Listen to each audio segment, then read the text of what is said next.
أزير، من 10 سنين كنت أنا في المحل هنا، وهو كان جاي جديد بقى من باكستان، وكان لسه شاب صغير خالص وجميل خالص كده، ويعني طيبة الدنيا كلها. وابتدى يتعلم وابتديت اساعده. وما شاء الله عليه دلوقتي هو بقى يعني ايمن احمد في السوق هنا في العين. اي حد محتاج صيانه يروح يسال في منطقه عود التوبه فين أزير، هتلاقوه هناك. بس هو كنا بنتكلم دلوقتي وقال حاجه حلوه جدا. هو انا اتفاجئت ان هو بعد المده دي كلها ابتدى يمشي على نفس المنهج بتاعي في حاجه.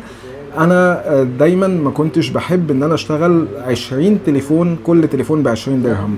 انا كنت بشتغل في تليفون او تليفونين، كل تليفون يبقى ب 300 400 درهم. ما بحبش تضييع الوقت في الاشياء الصغيره، مجهود كبير على الفاضي. ولو باظ منك تليفون او باظت منك شاشه او باظ منك اي حاجه من الحاجات دي، هتغرم وقت ومجهود كبير جدا عشان تعرف تعوضها، ومش هتعرف انك يعني تطور من معداتك لان دخلك قليل. فانت كنت بتقول ايه يا أزير؟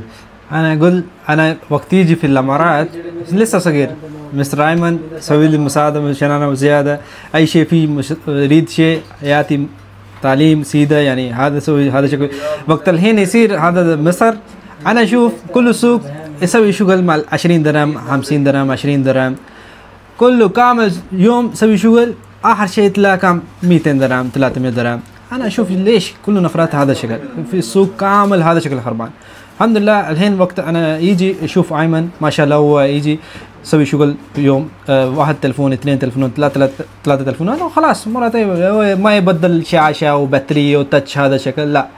الحين ما شاء الله انا اشوف عنده هو حاليا انا كمان سيم سوي يجي يشوف في السوق في المحل سوي شغل اثنين ثلاثة خلاص الحمد لله، ما يريد تعب زيادة، ما يريد على طول كلام مش بس مشان تعب زيادة، مشان يقدر يجيب تولز.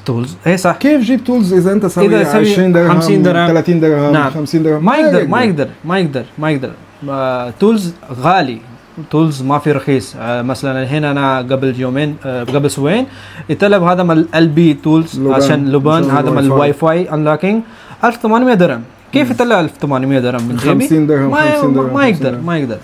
عشان كده اذا يسوي شغل انت في البوردات مال سواب ولا مال حتى لو ايسيات كنت شيل اقل شيء 350 400 عشان يقدر يطلع فايده من انت، وعشان خساره وقت ما يضيع. مظبوط